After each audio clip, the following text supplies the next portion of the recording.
Okay, here I am again. This time I'll be talking about the course. Everything or most of the things you need to know about the course at the beginning of the semester will be communicated here. And then, of course, as I said in my earlier video, everything, I'm always open to questions. I'm always willing to answer any questions or concerns or anything, or to clarify anything that you want more clarification of. So the course name is Multilingual Composition and Teaching Diverse Population of Students. I'll start first with the graduate section of the course. The course means that how to teach international multilingual students. And actually, it's not just international. Maybe this is more the context here at AUM that we teach students who come from other countries to study in the US, and they speak English as what I call an additional language. I don't like the term second language learner or second language writer for reasons that we'll discuss throughout the semester. We have a whole module to discuss this concept and the power issues included in that term. So that's why I prefer multilingual, because it's more inclusive of students. Students who speak English as an additional language. It's one of the languages in their arsenal of languages. It can be their second, their third, their fourth language. And I'm a multilingual myself because my native language is Arabic, and I learned English as my second language. So the course is not just about teaching these, especially for the undergrad section, but for the graduate section we focus, of course, on teaching. This teaching can happen in so many different contexts. It can be in higher education, like if you're teaching in a community college or a four-year university. It can be in high school, if you are interested in teaching high school or middle school students. How do you deal with these students when you have them in your class? Many teachers just feel helpless whenever they have multilingual students in their classes and they don't know how to teach them, how to be fair to them, how to balance content with language, and how to address their linguistic diversity, which can be leveraged as a resource in the course, versus dealing with it as a problem or an obstacle. This is, again, one of the things we'll discuss in the course. So for the graduate section, we'll focus on teaching. Not just teaching this population of students, but majority of institutions integrate these students in the regular or the mainstream classes. So they don't have designated sections for them. This means that you'll step into a classroom and you have no idea how diverse the students sitting in your classroom are. So you may have one multilingual student, you may have a bunch of multilingual students. How to deal with them in the mainstream class, how to deal with them when you have other students who are mainstream or domestic students, or what we call sometimes the native speakers, or though again I hate that term. And there is a huge body of research that backs that hatred. So how to teach that class, and how to be inclusive enough, and how to use sound pedagogies to include all students and to help all students succeed equally and to be on equal footing in your classroom. This is for the graduate section. For the undergrad section, the course is split into two sections. The first one, two portions. The first half of the semester, you'll do the exact undergrad students. You will do the exact same thing as graduate students do. You read the same readings, we'll have the same discussions, even the assignment is almost the same, the multilingual student profile. But then in the second half, we'll have a totally different course. For undergrad students, we'll be focusing more on inclusivity and diversity and linguistic diversity in the South, especially in the state of Alabama, or if you are living in a different state, you can use your context. The readings are more about the South in general, and then you will be asked to use these readings and find others about your specific area of study. I can see that we have English, we have secondary ed, and we have, I think, an anthropology and sociology student. I'm not sure if I'm missing anybody. I apologize, because some students added the course very late, and I didn't get to know their majors yet, or I'm waiting to know more in your introductions. So, in the second half of the semester, undergrad students have an amazing project that it's a brand new project for this course. You will be writing a diversity and inclusivity statement, or diversity and inclusion statement, for your department or program. Yes, we have a student from interdisciplinary studies. Yes, I remember that. So you will interview professors from your department or program. You will research what we mean by diverse, what do you mean by inclusive, what do we mean by having an inclusive program, having an inclusive department, having an inclusive classroom. You will read on these topics, you will research these topics, you will talk to professors in your department or program about these topics, and then you will read sample statements from other departments and universities and start writing or drafting a diversity and inclusion statement for your program. And then you will make a document that goes with that diversity statement on recommendations. What professors in your department, in your program, need to do, starting from putting together their course syllabus all the way through assessment, in order to have a diverse and inclusive classroom experience for all students sitting in their classes. This is an interesting and exciting and meaningful project that I hope you will find as meaningful as I do. And it's a brand new one that I added this semester. So this is a brief overview. For graduate students, in the second half, we'll focus more on pedagogy, how to teach these students, what different pedagogies can work with these students, and why, and what's the value of each of these pedagogies. And then the last module in the course, of course, one of my favorites, and I know students always have like a mind-blowing experience in that module on assessment. How to assess multilingual student writing, because this is always the first question that if you are a teacher teaching writing and you have multilingual students in your class and it's like, I don't know how to, should I use the same rubric? Should I use different rubric? What should I do? This is the focus of the last module in the course. So this is just a brief idea about the course, the course structure, and some of the topics we'll cover in this course. Now, we come to the coursework. The most important one, and I'll emphasize, I can't stress this enough, is the weekly response to reading, and discussion. Response to reading, or what's known as CRR, critical response to reading. This is a weekly post, and you'll have the guidelines already on Blackboard on how to respond to the readings. I don't want somebody to come and just start ranting about their personal experiences or their frustration at multilinguals or frustration at how people deal with multilinguals. I don't want this. This can be contextualized in the readings that we'll be doing every week. The theories and research we'll be reading to help us understand more about multilingual students and their position in the classroom, and all the problems and issues are surrounding having multilinguals in the classroom, and how their presence can be an asset, not just that it can create some kind of discomfort in the classroom, but no, how it can be an asset in the classroom. And of course, other context, as we know, especially for the undergrad section.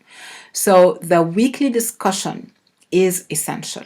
Think of it as your presence in a face-to-face classroom and the discussion you're having with your professor and your colleagues. This is it. And I'll tell you something, because I've had several problems in the past actually with this, because this is an online class. So the response to reading and the discussion, like commenting on each other's posts, this is 1/3 of the course grade. It may sound outrageous to some of you, but because this is an online class and I have no other way to make sure that you've read, you've understood, you've engaged with the reading other than what you put on the screen in your response, what you say in response to your colleagues' posts. The good thing is, because this is a graduate undergraduate class, so the discussion can be fascinating because each one of you will bring different experiences, different take of the readings, different understanding of the concepts, different possible ways of applying these concepts in real life or in teaching. So open up to all the possibilities that will come up from these conversations. All the conversations will happen in Slack, as I'm going to show you in the following video. But I can't stress enough the significance of the weekly response to readings and the discussion, not just for your learning, but although I hate to mention this to such an upper level and graduate course, your grade. Just this past semester, I had a student whose grade dropped, and I mean dropped from an A to a C because they didn't complete majority of response to readings or discussions, which to me mean that they didn't do the reading, they didn't learn. So think of it this way. I don't mean to put a high percentage of the course grade on this component, but this is, to me, the weekly check that you've done your work, you've understood, you're learning, which is the ultimate goal in the course. In addition to the weekly discussion and response to reading, we have many assignments. These are 5 assignments that will replace some of the readings and some of the discussions in some week. So in some weeks, I'll ask you, instead of just posting a response to the reading and then engaging, I'll ask you to complete a mini assignment. And in some weeks, actually completing these mini assignments can be in groups, again, to mimic the interaction and the learning pattern that happens in the face-to-face classroom. So these are fun activities. They are short things that, especially if you do it in 2 or 3, in groups of 2s or 3s, it's very fun. It's as if you're sitting in a classroom and collaborating with your colleagues. After that, we have 3 larger assignments in each side of the course. So for the graduate section, we have class observation. And as I said in my email, and students who were in my practicum course, there is always an option to observe an online class. But if you can observe, if you can come to campus, because you're only required to do 3 observations. If you can come to campus, this will be even much better.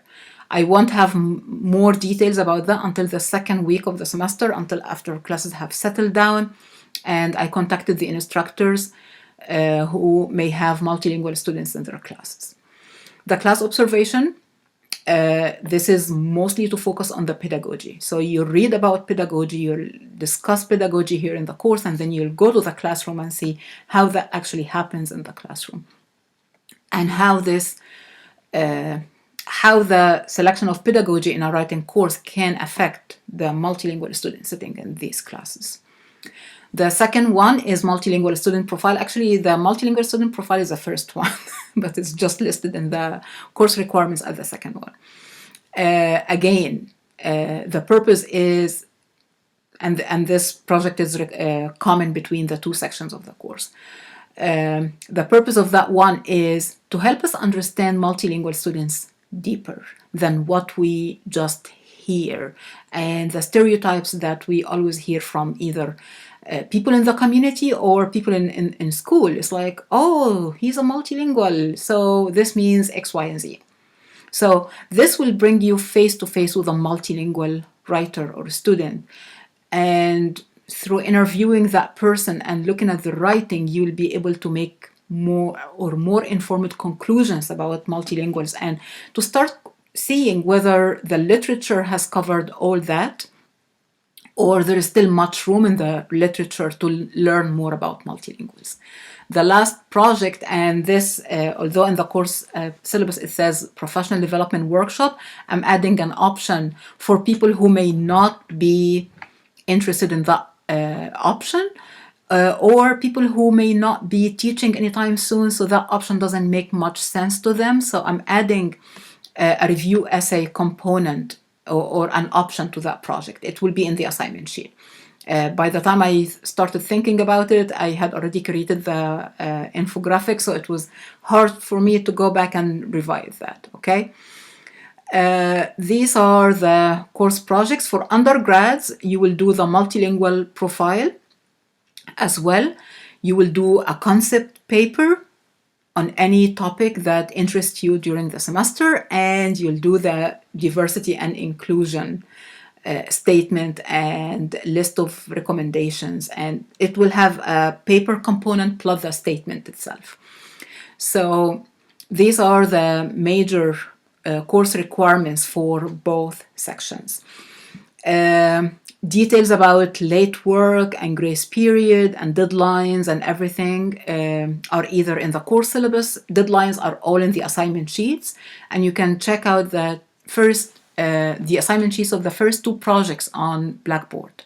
As I said in my earlier video, I'm just waiting with the last one to know how many are graduating from both sections, so I can adjust the deadlines accordingly.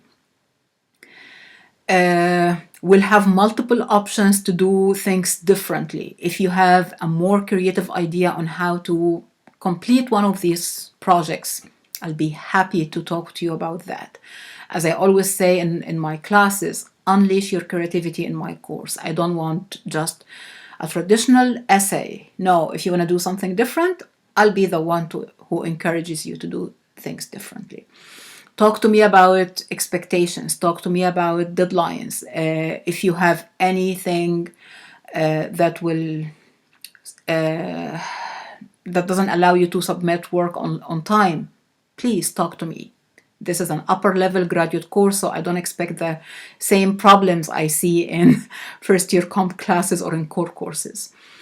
Deadlines and everything, starting from if there is a proposal, if there is a first draft, all projects come in drafts. I'm a writing professor. What are you expecting? We definitely do the writing process. There will be a draft.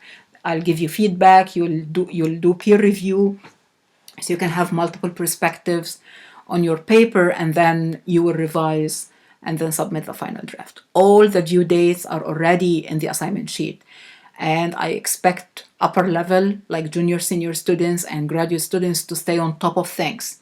So I don't send reminders of projects, deadlines, or due dates or anything. This is totally your responsibility.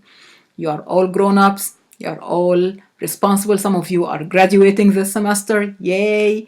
So I expect top performance and top accountability from all of you. This is it about the course, and then the next video, you'll have a break from my face because I'll be walking you through Blackboard and Slack and giving you an idea on how to use each and what to use each for. Okay, so watch for the, no pun intended, watch for the last video of today about using Slack and Blackboard in this course. See you in the other one.